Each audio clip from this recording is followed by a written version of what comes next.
kita semua di dunia ini mengalami yang namanya disrupsi digital ya. Semuanya kalau boleh dibilang 80 sampai 90% sudah berbentuk konten digital. Media saat ini kehilangan potensi ekonomi dari sisi sirkulasi ya, kreator. Termasuk antum ini Ustaz Akbar Zainuddin.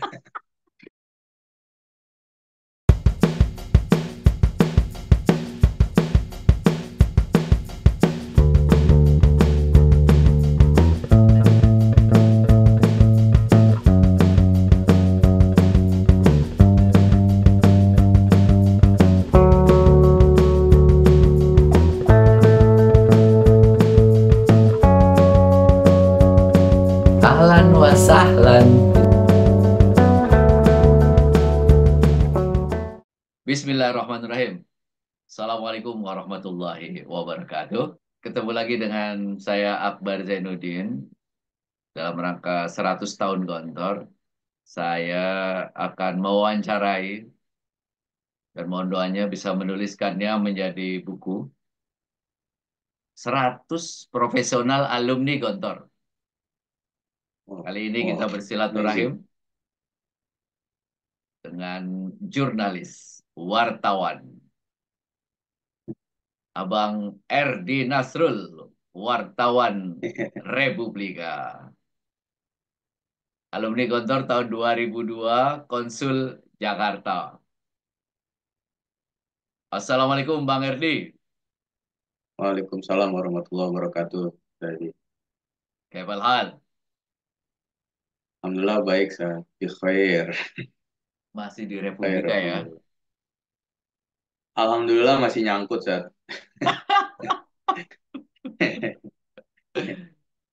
Republika gimana keadaannya sekarang, Ustaz? Ya, jadi kita semua di dunia ini mengalami yang namanya disrupsi digital ya. Bagaimana eh, teknologi digital saat ini, terutama yang mengandung AI, kemudian terlepas itu berbasis web ataupun aplikasi ya, semuanya betul-betul mengubah pola hidup kita ya.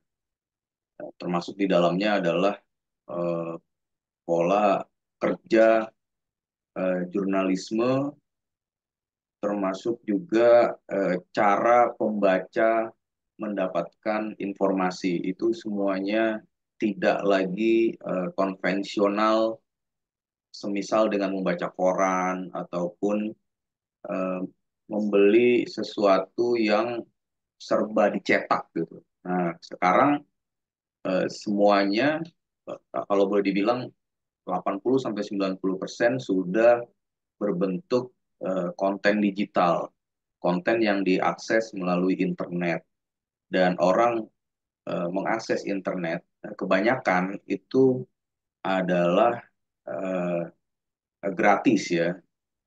Meskipun ada beberapa konten berbayar, tapi untuk masyarakat Indonesia itu kebanyakan masih mengakses atau boleh dibilang lebih menyukai mengakses konten-konten yang free of charge gitu, yang bebas aja, yang tidak berbayar. Nah, itu akhirnya membuat media saat ini kehilangan potensi ekonomi dari sisi sirkulasi ya. Kemudian dari sisi iklan, media itu sekarang bersaing dengan pemain-pemain di dunia digital, konten kreator, termasuk antum ini Ustaz Akbar Zainuddin, dan juga influencer-influencer, apalagi kalau dia influencer yang punya subscriber dan follower yang tinggi ya, itu bisa menjadi bandul besar, eh, menciptakan atau membuat informasi yang berpengaruh gitu, yang selama ini itu dimainkan oleh media massa. Jadi sekarang kue besar media massa itu harus dibagi lagi kepada influencer, kepada banyak orang. Nah, dalam situasi tersebutlah akhirnya media mainstream itu banyak melakukan penyesuaian-penyesuaian, termasuk dalam pola kerja dan kebutuhan SDM, sehingga di dalam dunia jurnalis saat ini, di dalam dunia pers terjadi eh, pemutusan hubungan kerja, kemudian juga layoff, ya ataupun layoff ya, yang jumlahnya itu luar biasa. Republika dari 500 karyawan sekarang yang tersisa hanya seratusan, ratusan orang. Jadi ada Masya Allah. 400 ini ya yang berkurang.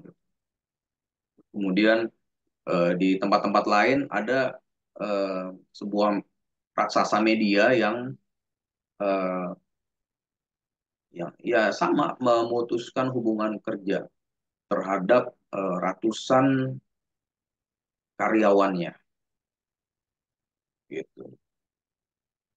Dan hal yang sama itu juga terjadi di eh, industri yang lain ya, bukan hanya pers. Kayak misalkan tekstil itu sampai ada ribuan karyawannya yang diputuskan gitu, yang tidak lagi dilanjutkan hubungan kerjanya karena banyak faktor gitu. Jadi memang sekarang ini eh, tantangannya luar biasa. Meskipun di balik itu juga ada peluang yang bisa dimainkan oleh banyak orang, bukan hanya media massa, tapi media individu sekarang itu juga sudah banyak berkembang. Seperti Kalau akun dan koran, Bang koran Erni, yang masih ada koran cetak, yang masih ada itu koran cetak, Kompas. Ya, itu koran apa sekarang? ada Kompas, ada Rakyat Merdeka ya, seingat saya. Masih itu. Sudah berkurang ya. Pemainnya sudah berkurang, tapi bukan berarti dia kemudian mendapatkan kue yang besar. Sekali lagi enggak, karena kue besar media massa ya itu sudah banyak dibagi segmen-segmennya gitu, TV ke digital ya, apalagi digital gitu kan. Yang pemain portal berita aja sekarang ada berapa, baik itu eh, yang sudah ramah AdSense atau yang ramah Google Discovery atau yang ramah media sosial itu banyak sekali jumlahnya gitu. Jadi pemain media saat ini yang mainstream itu maksud saya adalah mereka yang terverifikasi oleh Dewan Pers itu jumlahnya banyak ya. Belum yang individu atau yang disebut dengan konten kreator. Waduh, itu luar biasa juga gitu. Satu konten kreator itu pendapatannya boleh dibilang separuh dari pendapatan media mainstream. Bahkan ada yang di atasnya dikit gitu. Itu yang subscribernya udah sampai jutaan, Zat. Iya, iya, iya. Itu luar biasa itu.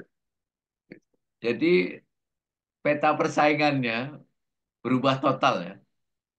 Peta persaingannya berubah total dan pola mendapatkan income ataupun revenue-nya juga menjadi sangat dinamis gitu. Orang-orang pasti ingin berkolaborasi ya dengan channel ataupun medsos user yang sekali lagi follower dan subscribernya banyak dan aktif. Banyak. Bukan sekedar banyak, tapi bukan sekedar banyak, tapi aktif. Jadi engagementnya itu apa namanya bagus gitu ya. Setiap hari itu selalu ada interaksi Ah, gitu ya kan. oke. Ketika membuat postingan, kemudian langsung dikomentarin. Dan yang komentar juga itu Hmm. akan kelihatan nantinya ini eh, si pemberi komentar bener orang atau bukan gitu. Kemudian kan itu nanti akan terlihat dan diketahui kan dari susunan katanya, penggunaan diksinya itu nanti akan langsung bisa terbaca ini bener orang atau bukan gitu. Dan itu memang butuh jam terbang saat itu butuh engineering yang luar biasa gitu. Yang kuat ya. Iya. Tapi skill menulis, jurnalistik itu tetap ya. Skill jurnalistik atau yang disebut juga yang semuanya itu ada dalam journalism teori ya. Bill Kovac, eh, Tom Tom Rosenthal itu akan tetap terpakai sampai kapanpun itu dia menurut saya masih akan tetap relevan digunakan meskipun media yang memposting ataupun yang menjadi tempat produk jurnalisme tersebut eh, tersebar akan mengalami perubahan gitu.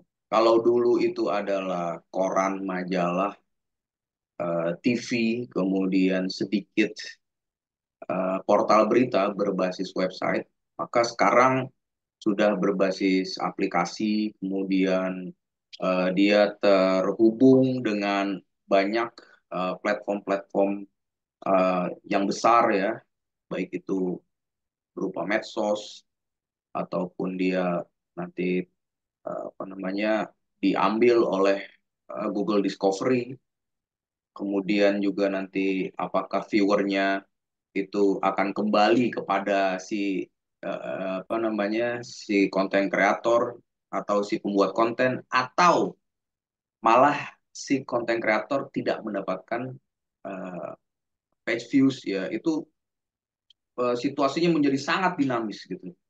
Namun kalau untuk ruhnya, untuk jurnalismenya itu akan tetap set. Dan sampai saat ini uh, jurnalisme teori masih menjadi andalan, kaidahnya masih tetap sama, hanya saja kepandaian kita untuk menemukan fenomena-fenomena yang sesuai dengan kaidah tersebut itu memang membutuhkan effort yang lebih gitu. Kayak misalkan jurnalisme itu kan membicarakan tentang sesuatu yang unik gitu kan, sesuatu yang relevan dengan kebutuhan masyarakat. Apa itu? Apakah sekedar isu-isu keislaman? Ternyata kalau misalkan kita berlangganan Google Analytics, itu yang dicari orang adalah pertanyaan seputar wawancara ataupun pertanyaan ketika interview mencari kerja, pertanyaan ketika diinterview sama psikolog, pertanyaan ketika diinterview sama user. Itu kata kuncinya seperti itu sekarang yang lagi marak. Saya Hmm. juga terkaget-kaget saya, menjadi ini ya menjadi sangat spesifik sekali gitu kata kunci dan keyword yang memang lagi dicari atau yang lagi relevan dengan kebutuhan masyarakat. Dan itu cepat sekali perubahannya. Keyword hari ini itu besok udah berubah. Secara Google iya itu yang dicari. Namun kalau kita tidak pandai-pandai mengolah kata kunci tersebut, itu tidak akan mendongkrak viewer kita nantinya. Oh, Itu oke. sampai kayak gitu. Jadi secara Google kata kuncinya memang itu. Nah, namun website kita itu punya kekhasan apa? Ya, Nah, ya, ya. kalau kita nggak pandai-pandai mengolahnya, malah itu menjadi kontraproduktif nantinya sama Kalau ini ekosistem bicara website. Ya, tentang skill jurnalisme, bagaimana menjadi seorang wartawan gitu. Itu skillnya apa saja sih yang dibutuhkan, Bang Erdi? uh, kalau dulu itu memang ini ya mental mental survival yang tinggi itu sangat dibutuhkan ya. Oke. Dan di Gontor itu kan kita memang diajarkan untuk bertahan hidup di tengah apa namanya pressure yang luar biasa gitu. Bagaimana dulu ketika kita di Gontor itu di pressure dengan banyak disiplin, kemudian tantangan untuk berkolaborasi sama senior, kemudian juga bagaimana kita bisa apa namanya memanfaatkan sebuah momentum agar kita bisa mengukir prestasi gitu kan, misalkan dalam acara folk song ataupun drama arena kan gitu ya. Jadi bagaimana kita bisa tampil gitu Ya, di ketika di Gontor. Nah, itu di dalam dunia jurnalis juga sama. Bagaimana caranya kita bisa mendapatkan suatu apa namanya konten kalau sekarang itu yang dibaca oleh banyak orang. Kalau di Republika itu standar konten yang heboh, kalau dalam satu hari itu page views-nya di atas 100.000. Wah, itu langsung dapat 100.000. 100.000 page views. Wah, itu langsung dapat standing applause itu dari semua pimpinan. Kalau bisa Oh, 100.000. Apalagi kalau kalau sampai lebih dari itu luar biasa. Era 5 tahun lalu kalau nggak salah, itu bahkan ada yang dalam waktu kurang dari 24 jam, konten yang dipostingnya itu bisa menembus sampai 1 juta page views itu ada. oh. Pernah. Meskipun hanya 1 sampai 2 orang yang bisa kayak gitu. Dan itu momentumnya sangat langka sekali. Yang juga ketika itu algoritma Google tidak serumit sekarang. Hmm. Gitu. Jadi eh, kalau sekarang ini kan ada fenomena yang namanya zero click atau bahkan eh, zero page views ya. Kita udah bikin konten, konten itu diketahui banyak orang, tapi ternyata page views kita itu nggak nambah. Itu sekarang Ya, terjadi, Seth. Lah kok bisa kayak gitu? Iya, karena di Google sekarang ada, misalkan kita bikin kata kunci gontor, misalkan nih saja. ya. Nah, kebetulan website Antum ini banyak membuat konten tentang gontor. Kok apa namanya di situ banyak yang mencari kata kunci tersebut? Kok nggak berdampak kepada peningkatan viewer Antum? Ternyata karena di Google itu sudah ada di bawah apa namanya pencarian kata kunci itu apa itu gontor, gontor di mana, Oh, berapa ya, jumlah ya. santri gontor. Itu tinggal kita klik itu, bisa jadi ketika kita klik itu di situ ada potongan konten Antum misalnya. Tapi ketika itu diklik, itu page views-nya atau kliknya itu tidak masuk ke dalam angka CMS Antum. Itu Ah, terjadi sekarang kan. Kalau boleh dibilang sih itu semacam pencurian ya, ah, pencurian klik itu sebetulnya yang dilakukan oleh search engine gitu. Dan ini fenomena serius sebetulnya yang lagi digarap oleh pemerintah dan juga industri pers gitu. jadi Itu yang terjadi. Seth. Jadi, selain nah, keterampilan menulis, keterampilan memahami agar berita ya, kita diklik oleh banyak orang itu juga menjadi penting sekarang. iya, Seth. Jadi seberapa seberapa jauh kita atau seberapa tahu kita eh, kata kunci yang sedang di, dicari ataupun diketik oleh banyak orang pada saat itu gitu. Itu juga sangat berpengaruh. Kemudian yang kedua, bacaan kita. Kita bacaan kita apakah cuman komik atau ternyata kita baca Imam Al-Ghazali atau kita baca William James atau kita baca buku-buku yang lain gitu ya. Eh, itu akan sangat mempengaruhi warna konten yang nanti akan kita buat gitu. Saya bikin konten dengan Antum, meskipun kita sama-sama nulis tentang Ki Abdullah Syukri gitu misalkan, hasilnya pasti akan beda. Ya, Kan gitu kan rumusannya saja. Karena memang betul. kita masing-masing punya pengalaman sendiri dan punya bacaan yang sendiri-sendiri juga. Mungkin saya kalau nulis tentang apa namanya Almarhum Ki Abdullah Syukri, mungkin saya juga akan mengutip Ihya. Ya, Mungkin juga ya. saya akan bercerita tentang ulama zaman dulu seperti apa. Baru kemudian masuk ke kehidupannya Ki Abdullah Syukri. Antum pasti punya perspektif yang khas juga. Misalkan antum mulai dari semangat Mahfuzat Manjada Wajada gitu, misalkan bagaimana orang kayak Abdullah Syukri itu kalau udah semangat luar biasa gitu kan, antum kemudian masuk ke dalam kehidupan beliau atau bagaimana ya, itu pasti Beda. kekhasan antum akan ada di sana ya. Seperti itu, Zat. Mohon maaf menyela keasikan Anda dalam menonton video ini. Pertama, terima kasih untuk selalu mendukung channel ini dengan cara like, share, dan subscribe.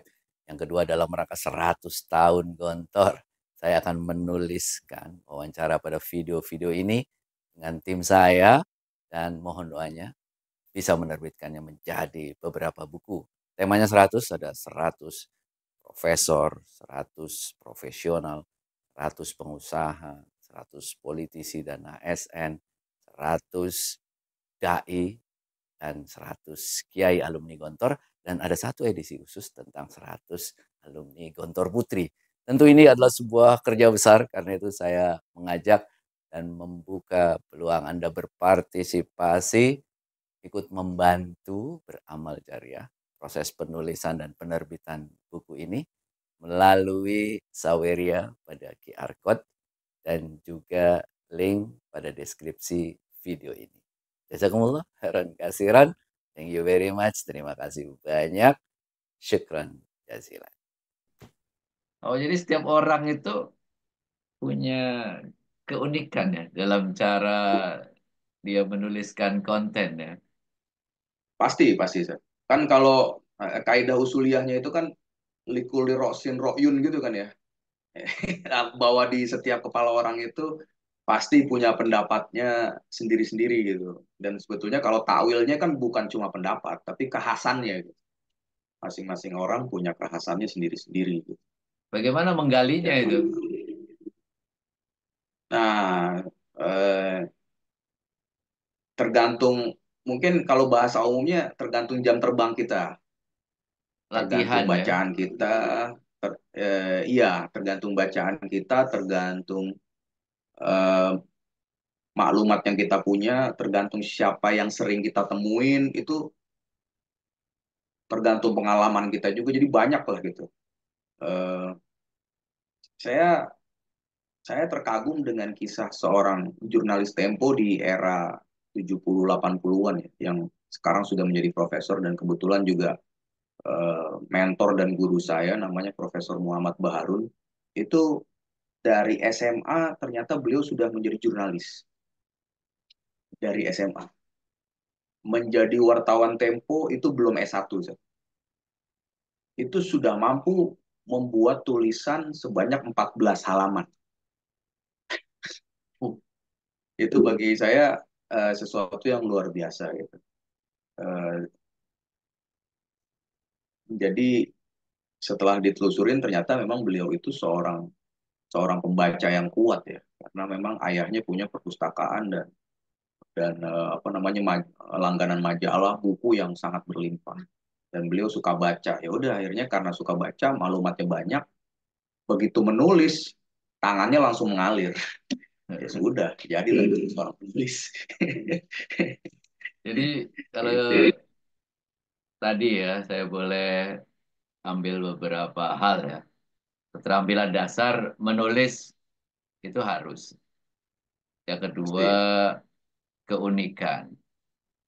Ya, Nah, yang ketiga, sekarang ditambah ya, karena medianya digital, kemampuan untuk menarik pembaca untuk klik ya. ya, ya. Meskipun tidak sepenuhnya harus clickbait, Seth, ya. Clickbait itu Oh, apa ya, fenomena membuat judul yang bombastis, tapi isinya itu berbeda gitu, tidak tidak seperti yang tercermin eh, dalam judul. Itu sekarang lagi marak terjadi, dan itu kalau kita mengklik judul-judul yang clickbait itu biasanya hanya puas di awal, ketika di akhir itu wah, bukan ini yang saya cari. Itu sering banget apa namanya kejadian seperti itu. betul, betul. Ya, Jadi memang seringkali membuat judul lebih lama ya daripada membuat beritanya. Itu itu seni dan kecenderungan masing-masing konten kreatornya. Kalau Bang Erdi Sa- sendiri itu ya, Ya, belajar menulis itu mulai sejak kapan? eh, eh, di Gontor itu terutama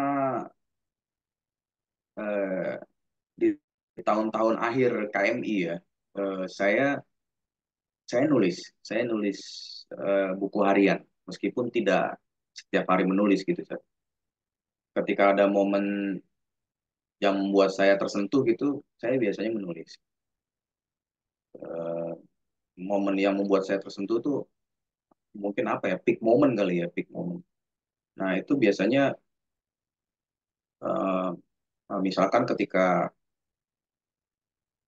ketika kondisi lagi betul-betul terhimpit gitu, misalkan uang udah habis, kemudian kiriman dari orang tua belum datang, sementara ada kebutuhan, sementara pengen jajan atau segala macam. Wah itu kalau udah dalam kondisi-kondisi yang terhimpit itu biasanya cara terbaik kita untuk mengekspresikan diri atau meluapkan emosi itu ya dengan menulis gitu. Nah itu biasanya enak tuh kalau udah habis nulis. Mulai dari Terus Gontor berarti. berlanjut, iya di Gontor saya apa namanya mulai menulis ya. Dan memang ketika zaman itu di tahun 2000-an Gontor punya mentor tersendiri ya untuk tulis menulis yaitu almarhum lahu Ustadz Nasrullah Zainal Mutakin, mentor yang sangat diapresiasi oleh apa namanya senior senior Gontor karena memang beliau itu adalah sarjana sastra yang bisa menerapkan teori-teori sastra yang luar biasa gitu dalam narasi-narasi yang beliau tuliskan. Ya kita sih kalau beliau udah ngajar bahasa Indonesia eh, hanya bisa terkagum-kagum aja, Seth. Meskipun kita juga kalau untuk meniru gaya beliau itu belum tentu bisa gitu. Jadi apa ya, beliau itu sosok yang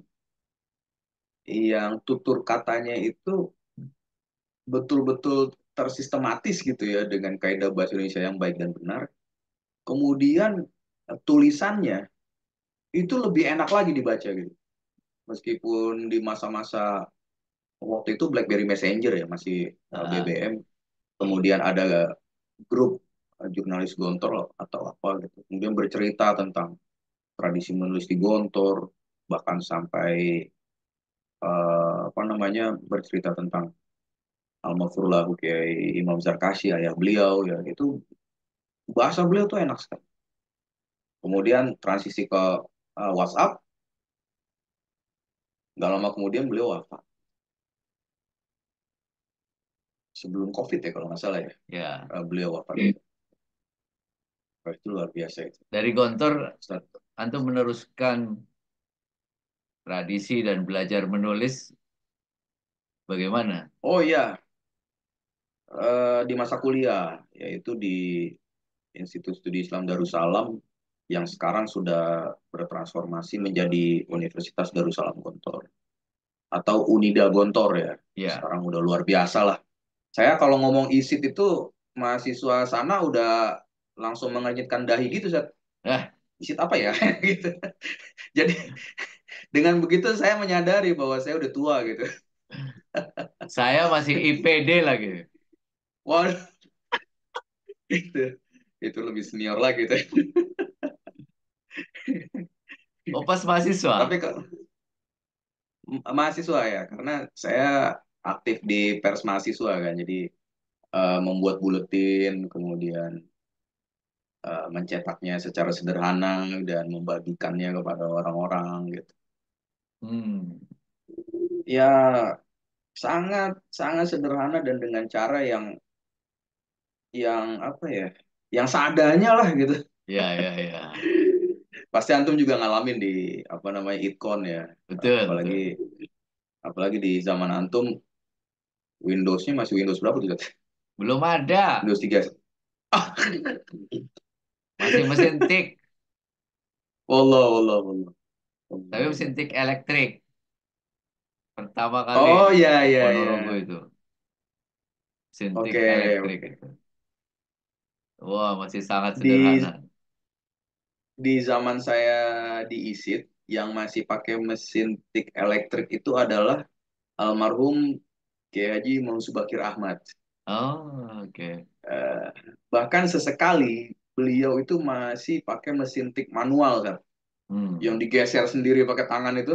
ya. Nah itu sesekali beliau masih pakai. Eh, Idat mengajarnya itu masih mesin tik manual Latin dan Arab. Wah itu kalau baca Idat mengajar beliau, eh, Tarikhul Hadoroh al Islamiyah gitu ya, terus eh, apa namanya di Rosa Islamiyah itu huruf Arab tidak berharokat dan apa namanya rapi sekali. Mungkin hurufnya mirip-mirip huruf yang ada di prasasti gitu ya. Jadi nuansa klasiknya itu wow gitu. Kalau sekarang kan kita pakai Word ini kan mau pakai huruf naskih apa sekarang kan udah apa namanya bisa ya Udah dan bisa, betul. udah apa namanya betul-betul enak dibaca lah. Nah kalau dulu itu, kita harus betul-betul Merapikan. menyesuaikan diri gitu. Iya, dengan huruf yang ukurannya kecil. Wah, luar biasa dulu itu. Nah, antum bagaimana ceritanya menjadi wartawan Republika itu? Sesuatu yang semulanya itu saya takutin. Karena ketika saya di pers mahasiswa dulu itu merasakan deadline 1 minggu 2 kali aja kayaknya udah berat gitu. Zat. Hmm. Ini terus disuruh sama mentor saya, udah lu kalau mau jadi wartawan harus keharian gitu. Nah itu harian, deadline harian. Saya mikir gitu, apa ya bisa gitu. Tapi entah kenapa sepertinya Allah itu mengarahkan ke sana ya. Akhirnya saya masuklah ke apa namanya Harian Republika gitu, menjadi wartawan koran dan merasakan bagaimana mencari berita dari pagi dan sebelum jam 4 sore berita itu harus sudah terkirim. Merasakan deadline koran itu 2010 sampai intensnya, yang sangat intens itu mungkin sampai 2017 2018 itu masih cukup intens saya merasakan deadline koran itu luar biasa. Eh, Sangat berat lah Sat, yang saya rasakan waktu itu ya. Ya, Meskipun saya memang belum belum berada di titik yang paling kritisnya gitu, karena di titik yang paling kritis itu ada teman saya yang dia eh, apa namanya pulang jam 1 malam dari kantor di pasar Minggu kan ya, rumahnya di Cibinong, kemudian besoknya sebelum zuhur itu harus udah ada di kantor lagi untuk rapat. Dan itu dia jalani setiap hari sampai dia pernah curhat, gue itu sampai pulang ke rumah dalam suatu waktu liburan itu nggak sadar ternyata anak gue udah gede gitu. Sampai itu saking luar biasanya itu pressure kerja sebagai apa namanya jurnalis ya, sampai seperti itu. karena Namun dia entah kenapa, deadline-nya malam ya. karena iya karena dia eh, pressure-nya memang tinggi sekali ya sebagai penjaga halaman satu. Penjaga halaman Iya. satu itu luar biasa. Karena untuk betul-betul firm bahwa berita ini yang harus tayang di halaman satu itu mungkin fixnya itu di jam 9 atau jam 10. Kadang Hmm. jam 11 itu baru ada intervensi berita halaman satu ganti yang ini. Itu bisa terjadi ya, Hmm. ketika ada suatu peristiwa besar ya. Wah, itu pressure-nya luar biasa. Sangat sangat apa sangat tinggi gitu pressure. Nah, kalau sekarang kan eh, untuk proses layout segala macam sudah tidak begitu repot ya. Kalaupun ada suatu peristiwa, eh, ketika peristiwa itu sudah diketahui, maka dalam waktu seperempat jam, maka pasti itu sudah terberitakan. Udah Jadi sangat, tayang ya. iya, sangat cepat sekali sekarang. Oh dulu Dan biasanya, karena ya, nunggu cetak ya.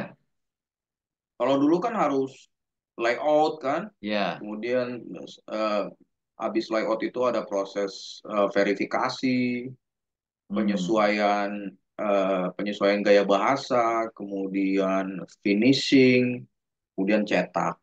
Nah, kalau sekarang kan apa namanya tulis, tayang, habis itu sesudah tayang verifikasi itu berjalan. Jadi kalau sehari kemudian ternyata ada yang salah itu masih bisa diperbaikin. Jadi Oh, oke. sekarang situasinya udah menjadi sangat dinamis gitu. Nggak ada lagi deadline jam 12 soalnya sekarang ya. Deadline-nya bukan lagi jam 12, deadline-nya bisa setiap 1 jam. Oke. Bahkan bisa menjadi sangat cepat gitu deadline-nya. Oh, jadi tidak Di lagi diakhirkan ya. Kalau iya, deadline bahkan sekarang ya. kalau dulu itu rapat redaksi terjadi 1 atau 2 kali gitu ya dalam 1 hari.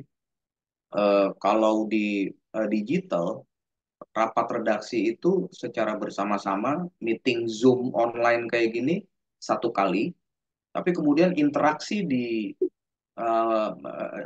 media sosial internal itu bisa setiap menit. Seth. Hmm. Nanti dari apa namanya kepala desk dia akan mengarahkan ini yang lagi trending sekarang ini, cari angle ini, narsumnya ini, wah itu bisa terjadi setiap saat itu. Gitu. Oh. Jadi Jadi pola sebetulnya eh, pola kerjanya berubah ya eh, pola kerjanya berubah banget, berubah banget. dengan menjadi Dan koran digital ya. iya, jadi dalam situasi kayak gini apa ya? Daya tahan kita, endurance-nya harus kuat gitu.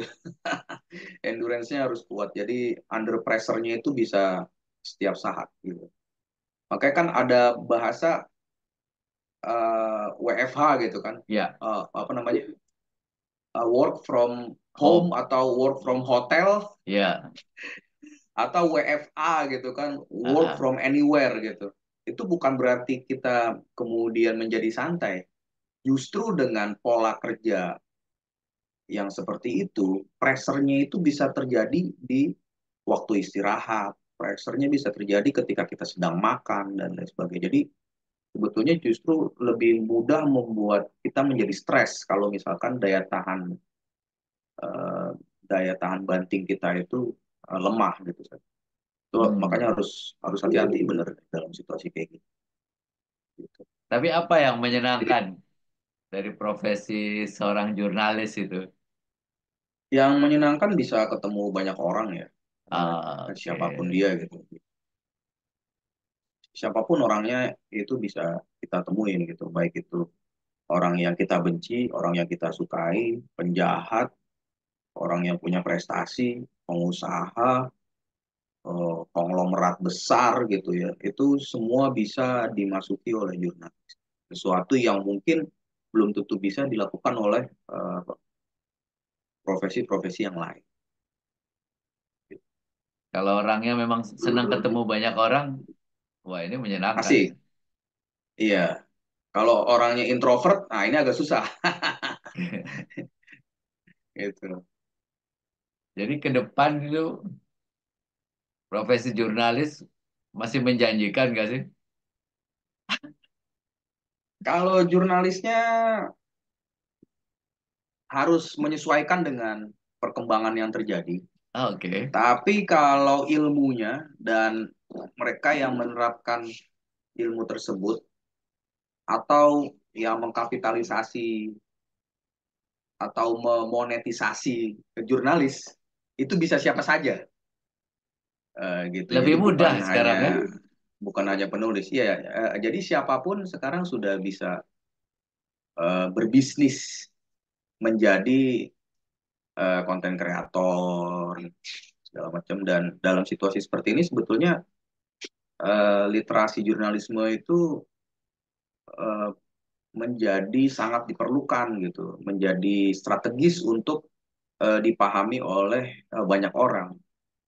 Karena eh, sekarang ini everyone is journalist, everyone is chief editor gitu. Karena sekarang ini hampir semua orang itu adalah pemret. Mereka bikin konten, mereka bikin berita yang kemudian disebar setidak-tidaknya di status WhatsApp WhatsApp mereka. Saya punya sepatu baru, cepret sepatunya taruh di status. Persis. Kenapa kayak gitu? Karena dia nggak paham jurnalisme. Kalau dia paham jurnalisme, bukan sekedar sepatunya, tapi dia jalan kemana dan eh, siapa yang merasakan manfaat dari sepatu itu yang akan dia posting kan gitu seharusnya. Jadi sebetulnya kebermanfaatannya itu yang posting, bukan dia memiliki barang tersebut yang nuansanya sangat individualistis gitu. Jadi Kayak gitu sih. keterampilan jurnalistik itu Seninya akan ya. selalu dibutuhkan. Tinggal menyesuaikan dengan kebutuhan zamannya ya. Iya, packagingnya, Packaging ya. packagingnya. Jadi bagaimana packagingnya itu supaya lebih di setting untuk kebutuhan orang banyak gitu, bukan sekedar untuk memenuhi ekspektasi pribadi gitu. Hai, gue habis minum air mineral yang harganya 10 juta loh. Loh, itu kan narsis banget Hmm. kan. Nah, cuman kalau kalau dia bisa cerita nilai bisnis di balik air mineral berharga mahal. Itu apa sih? Berapa nilai bisnisnya dan bagaimana cara apa namanya berbisnis hal tersebut kan akhirnya bisa membuka peluang bagi pelaku usaha untuk eh, berbisnis dengan komoditas tersebut gitu. Jadi Jadi packagingnya Sat, yang harus dimainkan sih. jurnalistik kan tuh berarti creating content ya. Iya, jadi how to create the content itu semuanya sebetulnya diatur dalam jurnalisme. Bahwa jurnalisme Hmm. itu dia bukan sekedar membuat hal-hal yang biasa saja, tapi dia bisa menceritakan makna di balik segala fenomena yang ada gitu. Jadi Dan bagaimana itu pasti ya, kita ini, saya gitu ya, terus orang-orang yang suka nulis, yang dulu di Gontor belajar bikin majalah, jadi reporter, itu bagaimana memanfaatkan ini dunia digital ini untuk pengembangan diri, untuk bisnisnya. Apa yang harus dilakukan? ya kalau pada umumnya memang membuat karya tulis, terlepas itu medianya offline yang dicetak, buku gitu ya, yang Oke. kemudian itu menghasilkan poin akademik atau juga sedikit revenue. Kalau itu karya sastra berbentuk eh, novel mungkin bisa lebih bernilai tinggi gitu, seperti halnya yang dilakukan oleh orang-orang sekelas Terelie, Fatma Devi atau siapalah gitu ya, dan lain sebagainya. Nah, kalau selain itu, dia membuat eh, karya tulis atau dia membuat perencanaan, kemudian dia membuat eh, konten yang seperti Antum ini, podcast, kemudian mungkin juga dia membuat medsos di X, di Instagram, di TikTok, dan lain sebagainya, yang menceritakan tentang eh, konten-konten yang dia buat. Ya tergantung kekhasannya. Antum spesialisasinya di segala hal yang berkaitan dengan gontor, eh, kemudian mungkin nanti yang lain bisa dia spesialisasinya di apa nih misalkan di notaris gitu misalkan ya atau di dunia kedokteran itu dengan tetap menjaga hal-hal yang sangat private ya, misalkan identitas pasien dan sebagainya, apa namanya, hal-hal yang menjadi sangat rahasia gitu, itu tetap harus dijaga. Maka itu akan sangat bagus lah. Jadi Gitu. menulis itu keterampilan itu harus tetap ada, mencari keunikan ya. Mencari keunikan ya. Jadi meskipun bentuknya audiovisual ya, kayak konten apa namanya, video segala macam, basicnya tetap harus ada tulisan, tetap harus ada kalimat, harus ada paragraf di situ, tetap itu. Betul. Tidaknya judul kan. Ya. Tidak hanya judul. Kalau hanya ada judul kemudian tidak ada penjelasan, Oh orang iya, betul. tidak mendapatkan gambaran yang utuh nanti. Foto saja.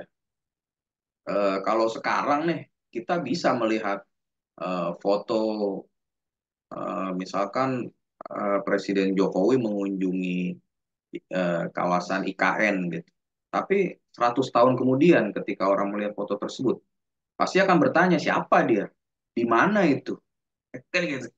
Makanya perlunya ada sentuhan-sentuhan jurnalistik itu kan, agar supaya karya yang kita buat itu dia tetap hidup gitu loh, meskipun pembuatnya atau eh, ya apa yang diceritakan di situ sudah tidak ada lagi. Tetap belajar menulis, Hmm. pahami teknologi, cari keunikan. Kekhasan ya, kemudian yang punya unsur human interest tinggi gitu ya, dari yang dulunya susah kemudian sekarang bahagia, atau sebaliknya gitu, yang dulunya mungkin pas-pasan ilmunya atau di kelas tidur terus gitu misalkan, begitu jam 7 masuk ngelihat meja langsung ngantuk dia, tapi ternyata sekarang jadi profesor, itu kan juga banyak gitu. Eh, cerita salah satu wawancara saya yang paling banyak dilihat itu yang human interest itu ternyata emang.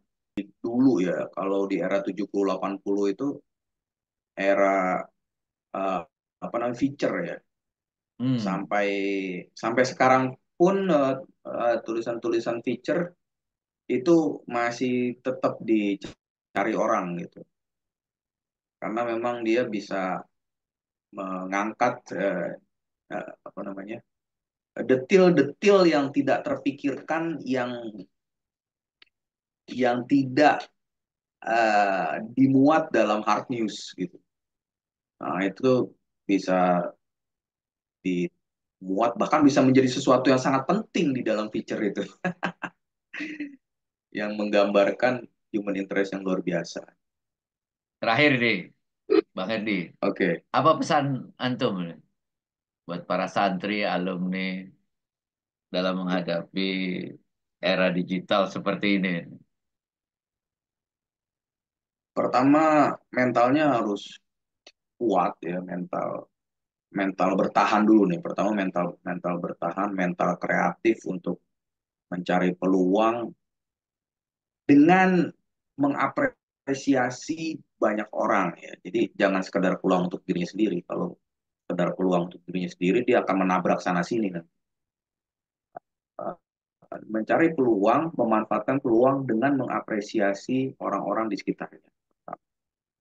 Kemudian eh, mental untuk selalu belajar. Jangan pernah merasa sudah pintar, jangan pernah merasa saya sudah berhenti di sini. Enggak. Jadi selalu belajar, meskipun sudah nantinya tamat dari KMI, tetap baca buku, tetap ketemu apa namanya, sama orang-orang yang kita hormati, yang kita anggap guru, tetap kita berguru sama mereka. Kemudian akhlak mulia itu penting sekali. Akhlak mulia di sini maksudnya adalah kesabaran kita, tawakal kita, istiqomah kita, bertutur kata yang enak didengar gitu ya. Kemudian berperilaku yang kemudian membuat orang itu terinspirasi sama perilaku kita. Itu sangat penting sekali. Dan di dalam berbagai kesempatan, sempatkanlah untuk menulis meskipun hanya satu kata. gitu.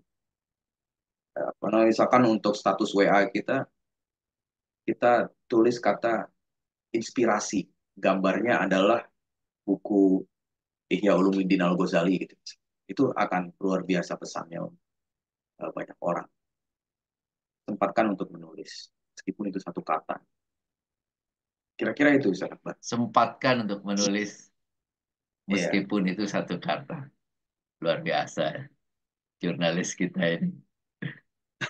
Sukses terus ya, Bang Erdi. siap, Sehat siap Ustaz. terus, terus Antum bermanfaat juga buat Ustaz. umat. Amin, amin. Amin, amin, amin.